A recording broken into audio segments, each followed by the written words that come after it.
Madame, Monsieur, bonjour, merci de nous rejoindre à la une de l'actualité. Le président de la République, Abdelmadjid Tebboune, signe ce dimanche l'ordonnance modifiant et complétant le code pénal qui avait été approuvé par le Conseil des ministres lors de sa dernière réunion.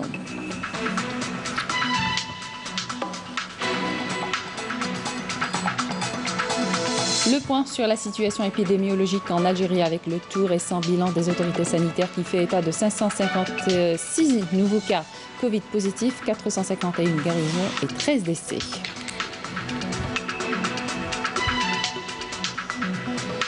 Et face à la recrudescence de la Covid-19, le groupe Naftal a procédé conjointement avec l'application Infotrafic Algérie à une large opération de désinfection dans les rues de la capitale.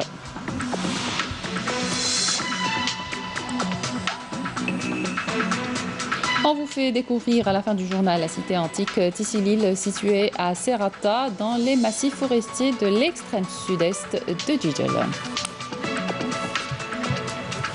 Bienvenue à tous. Je vous le disais en titre, le président de la République, Abdelmadjid Tebboune, a signé aujourd'hui l'ordonnance modifiant et complétant le code pénal qui avait été approuvé par le Conseil des ministres lors de sa dernière réunion, indique un communiqué de la présidence de la République. Les nouvelles dispositions prévoient, entre autres, la protection pénale de l'ensemble des personnels des établissements de santé publique et privés contre les agressions verbales et physiques et la répression des actes de destruction des biens, meubles et immeubles, des établissements de santé et des actes d'atteinte à la dignité des patients et au respect dû aux personnes décédées par le biais des réseaux sociaux.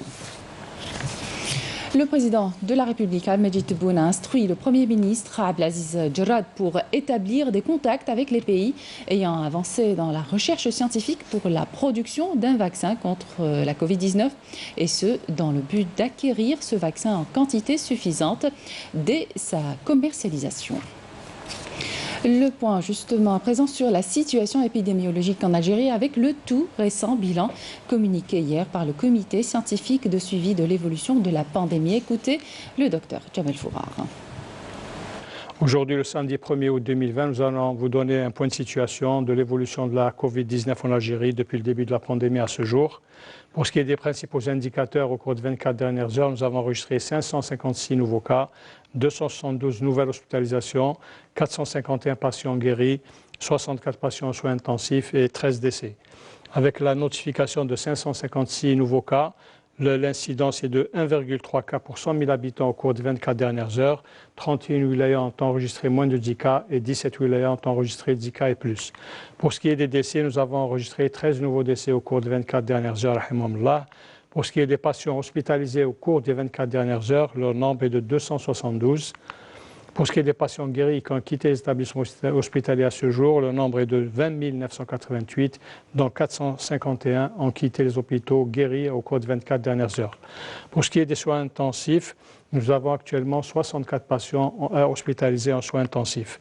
Nous réitérons notre appel à la population pour rester vigilante, également de respecter le confinement, de ne pas faire de visite au cours de ces journées, donc de l'Aïd el-Kibir, et surtout de respecter les mesures d'hygiène, la distanciation sociale et le port de masque obligatoire.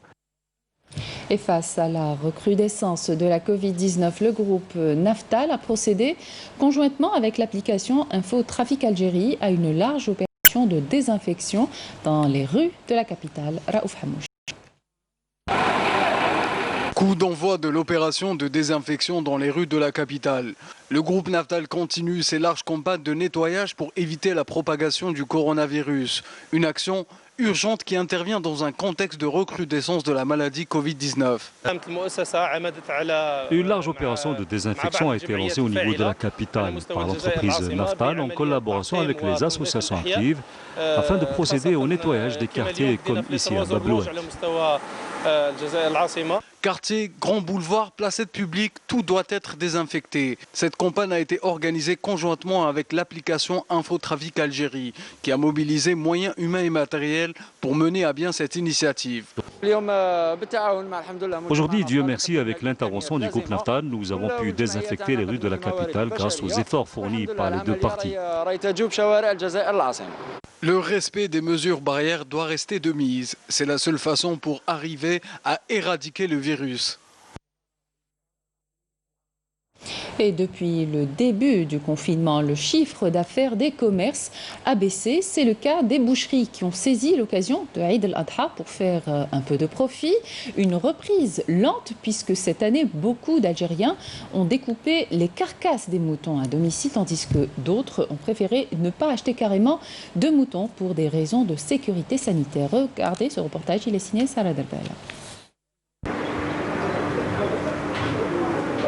Une fois le rituel du sacrifice accompli, place à l'incontournable étape de découpe du mouton.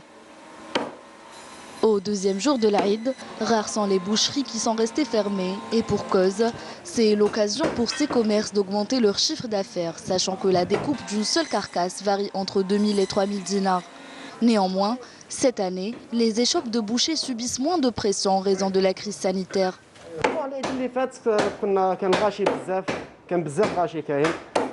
L'année passée, nous avons eu beaucoup de monde, contrairement à cette année. Les clients sont moins nombreux à cause de la Covid-19. Avant, on ouvrait à 4 h du matin. Cette année, nous avons ouvert à 7 h du matin. Mais ce qui est bien, c'est que les gens respectent les mesures d'hygiène. اللي يجيب الكبش تاعو يدخل وحده برك مع الكبش تاعو لابسين لي بافيت كاع. العام اللي فات والعام هذايا كاين شويه لا ديفيرونس في سواء النومبر اللي ذبحوا و ميم مع الكونفينمون والاخر الخدمه ماشي كيف دخل واحد باغ اكزومبل لازم اونيكجيج لا بافيت جوست يحط الكبش تاعو نيميرو التليفون تاعو والنيميرو تاع الكبش ونعيطوا له كي نكملوا له باغ اكزومبل الكبش تاعو نعيطوا له يجي يدير ما كاش هذيك الغاشي بزاف ونخليهم يتلاصقوا والاخر. Certains sont restés fidèles à leurs habitudes en faisant appel au savoir-faire de leur boucher habituel. D'autres ont préféré acheter les outils nécessaires pour découper leur viande à domicile, même si l'opération reste assez éprouvante physiquement.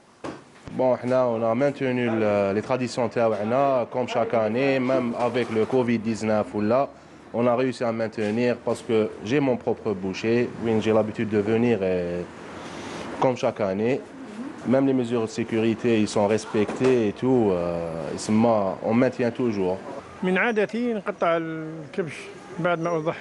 D'habitude, après le sacrifice du mouton, je le découpe seul à la maison. Mais cette année, je n'ai pas les outils nécessaires chez moi et je suis malade. Donc, j'ai préféré le faire chez le boucher du quartier.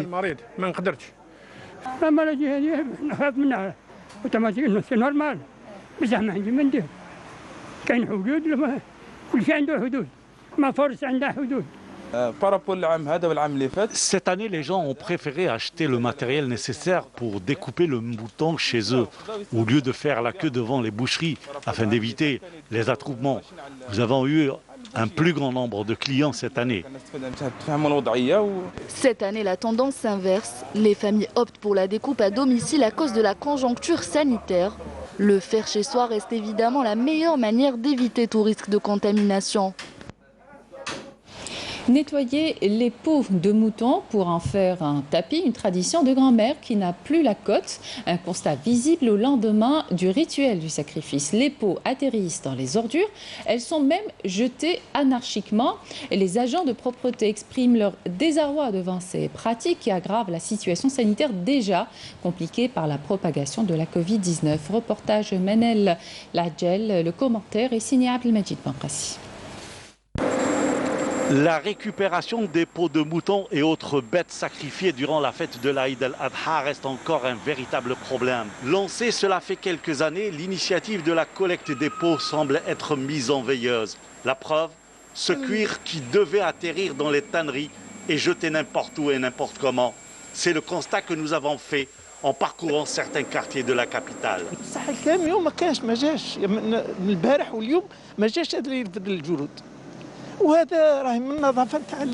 Le camion qui devait ramasser les peaux n'est pas passé, cela fait déjà 2 jours. Et c'est dommage pour l'hygiène du quartier.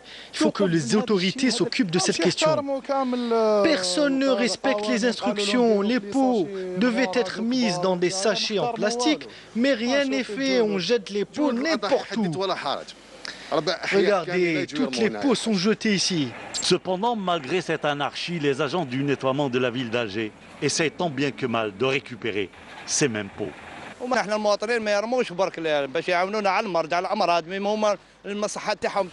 Il faut que les citoyens nous aident. Nous sommes là pour leur bien-être. Ils devraient respecter les espaces de décharge. Il y va de leur santé. Les gens ne respectent rien. Pourtant, nous avons mis des bacs spéciaux à leur disposition.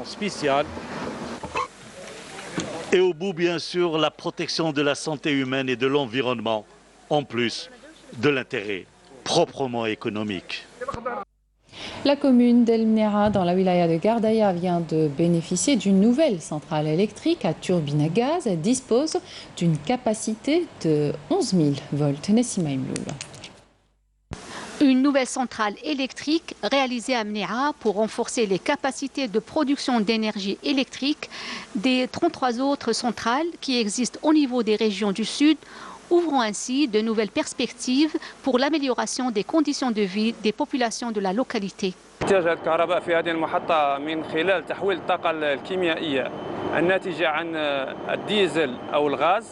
La production d'électricité dans cette centrale est réalisée à partir de la transformation de l'énergie chimique d'une capacité de 11 000 volts. Elle fonctionne au diesel ou au gaz à l'aide des turbines et des générateurs.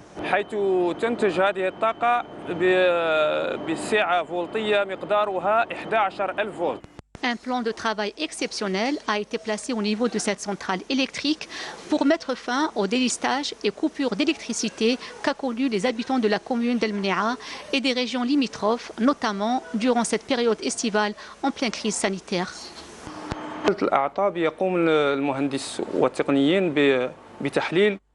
Des ingénieurs et des techniciens font des analyses pour situer toute éventuelle coupure ou panne, ce qui leur permettra de prendre les mesures nécessaires en renforçant le réseau électrique avec des groupes électrogènes. La mise en service de cette centrale vient répondre aux besoins croissants du tissu urbain et économique en constant développement dans la région. Développement local, toujours. La zone enclavée de Qsar el-Bchir à Béchar sort de son isolement. Les 60 foyers de cette commune ont été connectés au réseau 4G. Ils ont tous eu accès à une connexion haut débit. Algérie Télécom assure que la 4G va couvrir bientôt plusieurs autres localités. Commentaire Yamina Saïdi. Une vaste opération de raccordement au réseau Internet par satellite a été lancée dans le sud-ouest du pays, au village de Qsar el-Bchir, une zone enclavée à plus de 300 km du chef-lieu de la wilaya de Béchar. Plusieurs projets ont été entrepris afin de garantir une couverture 4G optimale à l'ensemble des habitants de la région. C'est une excellente chose pour les habitants de Qsar el-Bchir. On était obligés de se déplacer pour télécharger un simple document ou une vidéo. Nous étions complètement isolés, mais depuis qu'on a bénéficié d'une couverture 4G, on est enfin connecté au monde extérieur. Et pour le débit Internet, il est plutôt bon. Une station 4G LTE a été mise en service avec un débit amélioré dont pourront bénéficier plus de 600 abonnés, ce qui équivaut à 60 foyers au total. Dans le cadre de ce programme, Algérie Télécom prévoit l'installation de 6 autres stations qui sont actuellement en voie d'achèvement.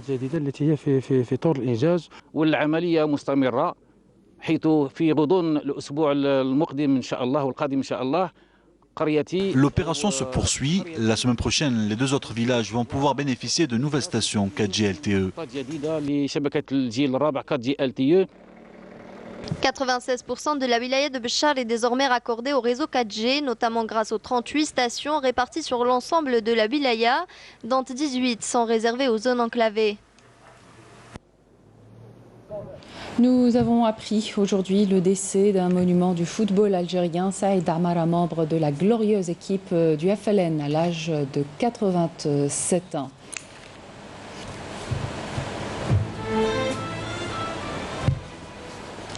Et je vous dis que je ne peux que vous dire merci.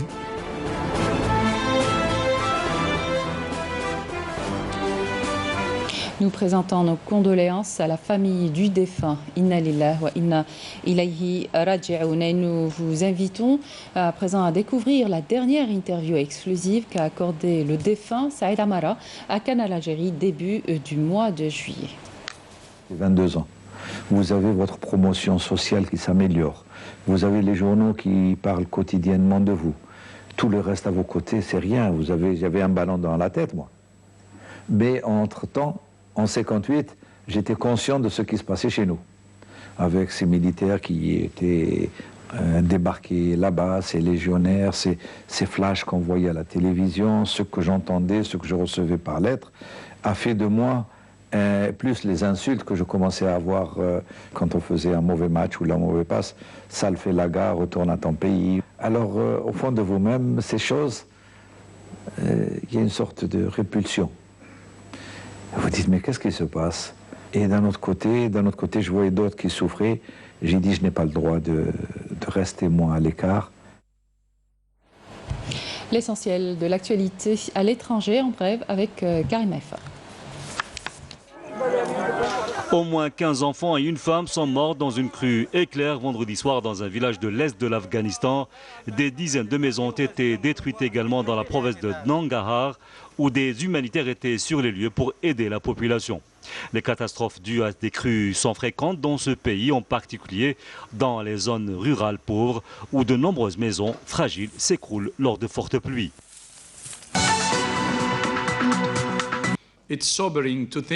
L'Organisation mondiale de la santé, réunie ce samedi à Genève, a prévenu que la pandémie de coronavirus allait probablement être très longue. L'OMS continue également d'estimer que le risque posé par le Covid-19 est très élevé et souligne l'importance d'une réponse qui doit être nationale, régionale et globale face à la pandémie. Bas les masques, pas de vaccination obligatoire ou retour des libertés. Près de 20 000 manifestants ont réclamé ce samedi à Berlin l'abolition des mesures contraignantes pour combattre le Covid-19, dont les nouvelles infections inquiètent pourtant les autorités. Les participants à ce cortège hétéroclite rassemblant militants anti-vaccins, conspirationnistes ou encore sympathisants d'extrême droite étaient finalement bien moins nombreux que les 500 000 annoncés par les organisateurs de cette mobilisation intitulée « La fin de la pandémie, jour de la liberté ». La capsule SpaceX a quitté la Station spatiale internationale pour entamer son voyage de retour sur Terre. 2 mois plus tôt, ses passagers Bob Behnken et Doug Hurley sont devenus les premiers astronautes à avoir atteint la Station spatiale internationale à bord d'un appareil américain en presque 10 ans.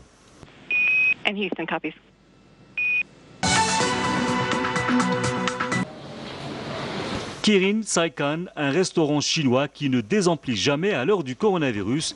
Et pour cause, son gérant Masato Takemine a décidé de garnir ses tables de mannequins, un moyen selon lui de recréer une ambiance joviale et animée tout en respectant les distances sociales entre les véritables clients. On revient en Algérie, aux confins des massifs forestiers de l'extrême sud-est de Djidjel. Serata abrite d'importants sites archéologiques antiques. Rahim Abdelaziz nous fait découvrir la cité antique Tissili. Regardez. Les moissons semblent de bon augure au niveau de cette zone de Stara. Ici, les terres fertiles donnent de bons rendements à l'hectare. D'importants blocs de grès s'étalent à perte de vue sur ces sols, jouxtant les champs de blé. Ces pierres de taille semblent avoir appartenu à d'anciens édifices. Cette partie de Stara a vu passer de nombreuses civilisations méditerranéennes. نحن الآن متواجدون بمنطقة تيسيليل، وهي منطقة أثرية نوميدية احتلها الرومان وبنوا عليها مدينتهم الأثرية مدينة تيسيليل. ومدينة تيسيليل كما يقول المؤرخون تعني الجوهرة، وهي عبارة عن مدينة كبيرة بالمقارنة إلى القلاع الرومانية الموجودة بجوارها كمنطقة الصفصاف بضواحي الرمامن ومنطقة تيراو ومنطقة القلعة وغيرها من القلاع الموجودة والمحيطة بهذه المنطقة. Le site archéologique de Tissili domine cette région montagneuse de Stara. Au fond, apparaissent les chaînons de Ain Khashra.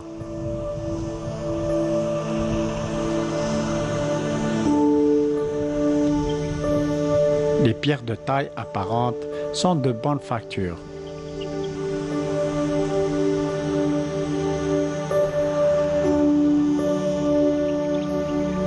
وهذه القلاع بناها الرومان لحماية الطرق التجارية التي تربط ميناء القل بالهضاب العليا، وهي مختصة في تجارة القمح وتجارة الزيوت وخاصة زيت الزيتون. La Franche côtière n'est qu'à quelques dizaines de kilomètres de Tissilil. Au nord-ouest, le site s'ouvre aussi sur Ijil-Jili et Salda ou Jijil et Bjeya. Voilà qui termine cette édition. Merci de votre attention. Tout de suite, les prévisions météo avec Mina Abed et puis l'information continue sur les liens qui s'affichent sur votre petit écran. Excellente suite de programmes sur Canal Algérie. C'est à demain.